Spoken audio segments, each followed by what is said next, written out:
What exactly is cringy? What's behind this feeling? What makes people, especially younger ones, cringe, or at least say so? Why has cringe become such a trendy notion? This video proposes that cringe, a peculiar attitude to others, to oneself, and to life, is a quite new existential condition. Simply defined, cringe is a new form of being embarrassed. I mean, at least the common usage of the word cringy is new. As you can see here, it suddenly became popular in its present sense just in the past few years. It's mostly used by younger people, and older people often have difficulties understanding the word exactly. It is an embarrassment by proxy, the embarrassing feeling that someone else has unintentionally and unknowingly embarrassed themselves. In German, there's a beautiful word for it, Fremdschämen. And this word too is quite new. Like cringy, it suddenly took off a little more than a decade ago.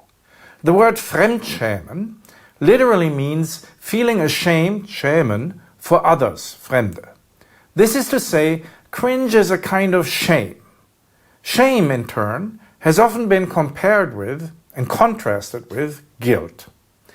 To analyze cringe, I'll talk about shame and guilt first, as the predecessors of cringe, and will then go back to cringe.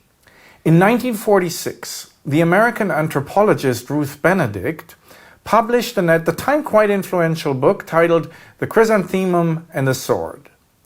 The main point of the book was to outline what Benedict saw as fundamental differences between shame-based Japanese culture and guilt-based US American culture. In the wake of Benedict's book, the distinction between shame and guilt has been used to propose culturalist differences between the West and the East, between white people and Orientals, between us and them. Shame was understood as the feeling of being embarrassed in public. It's relational, communal. It means a threat to one's reputation, one's social standing. It means losing face. And indeed, as Fay has been researching, it seems that this very expression made its way into English and many other languages from the East, namely from the Chinese expression diaolian. Guilt, different from shame, is inherently personal, individual, or private. To feel guilty, one doesn't have to be losing the respect of others. One can feel guilty completely by oneself. In connection with Christian religion, guilt was grounded in sin. The violation of a divine command, of a universal rule, of a moral law. It's the bad conscience of not doing, thinking, or feeling what is right. Right in the sense of right as such, rather than simply right in the sense of what happens to be considered correct in one society. If shame is a social sense of impropriety, guilt is a personal sense of wrongdoing. It is independent of being found out. It's not an embarrassment in the face of others, but an embarrassment within oneself. Of course, it's a gross oversimplification and generalization, bordering on racism, to say that shame defines Oriental cultures and guilt the Occident. Shame and guilt appeared in many different forms at many different places at many different times. And moreover, they're often mixed with one another and cannot be strictly told apart or exactly defined. And yet, as an aside, it is certainly the case that Confucian philosophy put a strong emphasis on cultivating a proper sense of shame. The right sense of shame is taken to be a major prerequisite for becoming a decent human being in Confucianism and for having an orderly society. Distinctions between guilt and shame have also been quite common in other academic disciplines beyond anthropology, especially in 20th century psychology, but also in philosophy. Numerous people have suggested numerous definitions. The specifics differ in each case, but generally, shame is associated with public embarrassment, about being dishonored, and guilt with private embarrassment, about violating certain principles. In connection with this difference in meaning, the notions of shame and guilt can be related to what I call different identity technologies. Shame and guilt can be distinguished by being tied to different, but neither incompatible nor culturally unique, ways of shaping one's sense of who one is. In my terminology, as derived from Lionel Trilling, sincerity is a term for shaping one's sense of self by sincerely committing, in what one does, things, and feels, to traditional social roles. Such roles can be, for instance, roles in the family, like children or parents, gender roles, or roles related to social status. Accordingly, shame can result from disappointing the expectations tied to a social role. An unfaithful wife, a cowardly soldier, a cheating shopkeeper can lose face. They may feel deep embarrassment about having lost the respect of their peers. This may in turn result in a complete collapse of their self-esteem. Sincere commitment to their role will then become impossible and their sense of identity is destroyed. On a smaller scale, shame can be triggered by much simpler everyday forms of impropriety, such as improper dress, for instance. Traditional societies often had very specific dress codes, distinguishing different genders, ages, professions, or social classes. Not being properly dressed at a social event could trigger a strong sense of shame. A type of nightmare where one finds oneself nude in public may express this fear of shame. A fear of having one's honor and social persona shattered. A contemporary example of shame is missing a penalty in a soccer game. A typical reaction of the unfortunate player is to cover their face with their hands or to bury it in their jersey. This is an obvious gesture of having lost face. But missing a penalty is neither a violation of a moral law or divine command, nor is it done intentionally. It's not a wrongdoing in this sense. It's strictly speaking not a matter of guilt. Instead, it's the despair of not having fulfilled one's role as a teammate, of disappointing the trust one was given, of having dishonored oneself by being singularly responsible for the defeat of the whole team. Fortunately, players missing a penalty usually get immediately consoled. The teammates understand the anguish of these players and help them overcome their shame and reinstate their honor. The point here is that shame is particularly intense when tied to the identity technology of sincerity, when it's about not living up to one's role, be it a gender role, a professional role, or a sports role. Guilt, on the other hand, is amplified by the identity technology of authenticity. Authenticity is the pursuit of originality. Here, one identifies not with conforming to a social role, but instead one builds a sense of self by finding one's true inner self, by becoming special, unique. In authenticity, the sense of self is tied to the idea of the sovereign individual. The individual self is seen as the seat of personal agency and independence. One feels guilty because one made the wrong choices. If what one did was not one's own choice, one is, in a strict sense, not really guilty. The notion of guilt is a secular variation of the Christian notion of sin, which is tied to the idea of free will. Only those who are capable of agency, who do have and can make a choice, can be truly sinful, and accordingly punished for violating a moral or legal principle. In modern law, children are mostly considered incapable of legal guilt. Even if they do something really bad, like killing someone, it's typically not considered legally a crime before a certain age. The idea is that people do not become sovereign individuals before reaching a certain stage of intellectual development. People who lack a minimum level of rationality, for instance because they're too young, too insane, too senile, or under the influence of some drugs, are not considered autonomous and cannot be held responsible. Not being autonomous means to lack independent, authentic selfhood. Under the paradigm of authentic selfhood, children and crazy people can be shameful, but not really guilty. Contemporary US-American law is particularly obsessed with sovereign individuality and the language and the concepts of the identity technology of authenticity. Accordingly, it revels in the ascription of guilt to people. This is also the case for Jordan Peterson's core idea of sovereign individuality. It really seems I can't record a video anymore without mentioning him. Friedrich Nietzsche called this connection between free will, guilt, and punishment the metaphysics of the hangman. But that's a topic for another video. A stereotypical, although in most cases unsuccessful legal defense strategy under these conditions is to say that a defendant acted out of character. In a regime of authenticity, this is an alternative to denying guilt by claiming immaturity or insanity. To say what one did was out of character means that it wasn't done by one's authentic self, but in some state of inauthenticity, and that therefore one's true self remains innocent. Under the paradigm of authenticity, selfhood is grounded in originality. If someone acted unoriginally, for instance because they acted out of character, they can still feel shame for what they did, but in a strict sense it's not an issue of guilt anymore. On the other hand though, the most profound embarrassment under conditions of authenticity is the blaming of the original self. And this is what properly defines guilt. Not the loss of face, but the loss of soul, the feeling that one's inner self is worthless. Authentic guilt is original sin in a modern sense, the feeling that one is rotten to the core. Those who feel guilty notice and acknowledge the badness inside themselves. They accuse themselves, feel the need to repent, and the need to change their evil ways.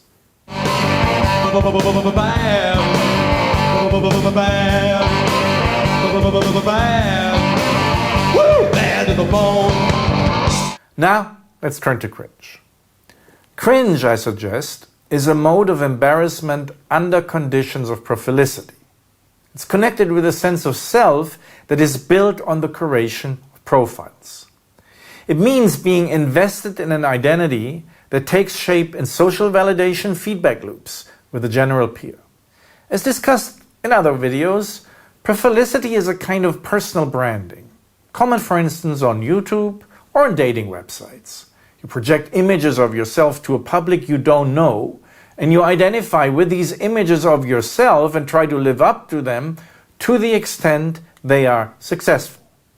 A theoretical key to prophylicity is the notion of second-order observation. You don't just see things or people, but you see at the same time how they are seen. When you see an iPhone, you see not just the phone, but also how the phone is seen by others. When you look at a person's profile on a dating site or on academia.com, you see how the person is seen by their peers. Cringe is second-order observation embarrassment. You don't simply feel embarrassed about seeing someone else, you feel embarrassment about seeing how someone else is seen by others. This is obviously the core difference between shame and guilt on the one hand and cringe on the other. Shame and guilt are first and foremost feelings about oneself. That is what is primarily meant with these words. Cringe, on the other hand, is first and foremost a feeling about someone else. As shame by proxy, the common logic of shame shifts in cringe. People that make you cringe do not feel shame themselves. They're cringy precisely because they do not notice that they are embarrassing themselves in the eyes of others. Here's what's for me a paradigmatic example of cringe. The video, I Take Responsibility. I take responsibility. I take responsibility. I take responsibility. Posted a few years ago during the heydays of the Black Lives Matter movement. In it, a number of more or less prominent white actors declared their responsibility for racism and taking actions against it. The video caused quite a shitstorm. It was widely condemned as self-serving, cheesy, and, most of all, as it was still put rather cumbersomely at the time, as cringe-worthy. The comments on YouTube strongly confirm this devastating judgment by the general peer. One viewer, named Lebanese Guy, wrote, "If you looked up cringe in the dictionary, they would have a link to this video." Leaving aside the political context of the video, its publication was in a way a breakthrough moment for the notion of cringe. It was a perfect illustration of a heightened new public sensitivity for this kind of feeling. As Lebanese Guy wrote, it made the meaning of cringy clear to anyone who still needed an explanation. as exemplified by the I Take Responsibility video. Cringe is an embarrassment by proxy, caused by observing the unintentional public self-embarrassment of other people who aren't aware that they are ruining their profiles. Unlike in shame about oneself, there is an ambiguity in cringe. While it is painful to cringe, there's also an element of sadistic pleasure involved. It contains a certain dose of glee. Witnessing others' social clumsiness and seeing them self-destruct can be both agonizing and entertaining. Once more, we can turn to the German language for a most suitable word for this kind of psychological cruelty: Schadenfreude, the joy about someone else's misery. Where you have joy and pleasure, there's also fun. Accordingly, that which is cringy is also often perceived as funny. This kind of fun can be explained with a superiority theory of humor. The theory that we laugh about people when they do something that makes us feel superior to them. But again, the Schadenfreude in cringe is accompanied by an uncomfortable feeling. The pain in cringe, as embarrassment by proxy, is triggered by the latent fear that oneself as well, at any given time, may be considered cringy in turn. If others make you cringe, you're reminded of the possibility that you may look cringy in the eyes of others too. Once you enter the terrain of cringe, it looms over you. One way of immunizing yourself against being cringy is to be so intentionally. Those who are intentionally cringy aren't truly cringy, but only funny, because the truly cringy person unintentionally embarrasses themselves. But is cringy really something new? Hasn't there always been embarrassment by proxy? Well, yes. Under conditions of sincerity, people could of course also feel embarrassed about others who did something shameful without being aware of it. And yet, the recent rise of terms like cringy and Fremdschämen seems to indicate a decisive shift in concern and meaning. Under conditions of sincerity, a predominant concern is to avoid doing something from which you know it is shameful because it violates your role identity. Think of divorce in the old days or the penalty missing football player today. Under conditions of prophylicity, the concern shifts to unknowingly doing something that makes others cringe without you even noticing it. Missing a penalty is experienced as shameful, but not as cringy. The I Take Responsibility video is described as cringy, but not as shameful. With its emphasis on the private inner self, guilt is yet another thing. The difference between shame and cringe is rooted in the difference between traditional roles and contemporary profiles. Traditional roles had obvious and stable expectations attached to them. The proper ways to dress, speak, and act in relation to one's age, gender, and social status were pretty clear to everyone and didn't change quickly. It was quite easy to learn what was shameful and not. Profiles are different. What is not cringy today may be cringy tomorrow. And even more confusingly, what is not cringy to some is cringy to others. You cannot really know what is cringy in advance. You have to wait and see how the social feedback loop develops. Let's do this. Finnish actor attempts backflip on talk show. En mä tiedä. Kolise, mutta mun on pakko sit koittaa ottaa tosi matala. What's with Finnish people in cringe? Noniin, joo. Me mennään alta pois. Mennään. Anna mennä. Wait, this is why. He's gonna do it, yeah. Mikko. Do the backflip. It's not cringy though, right? No. Ei sille sattunut, se vaan näyttelee. Mä jo säikähdin. Huomenna täällä on Matti Esko Hytönen ja... Sweating. Why? You don't care? Why? You just lay there. So what? Are you serious? Anna mennä. What's wrong with it? Look at it. Mikko. I mean, it's funny to see that he got hurt. Mene. But it's not cringy. Ei sille sattunut. Other than traditional roles, profiles need constant validation by the general peer. And there are no specific criteria for this validation. Cringy is whatever makes the general peer cringe for whatever unknown reasons. Profiles are gambles, bets on the market of social exhibition value. Profiles are inherently unstable and unpredictable, like stock prices or currency exchange rates. They fluctuate along with second-order observation. Because it's tied to profile identity, that which is cringy, unlike that which is shameful or it makes one guilty, needs constant attention. Especially on social media, you need to continuously update yourself on what is cringy for whom to avoid becoming cringy yourself. Learning about cringe becomes as important as, if not more than, learning about shame and guilt when you build your identity by profiles. There are popular channels on YouTube teaching people, young people in particular, in the mode of second-order observation, what is cringy. What's good, YouTube? Today we're gonna be doing a try not to cringe. Hey, I need people to laugh at. I need to see the worst of humanity. I wanna look at someone and think, why are you doing this? Okay. What do you gain from this? I feel like a lot of people that make these cringy TikToks gotta ask, I just poured a gallon of nut on my face. What do I get from this? Nothing. You look weird, bro.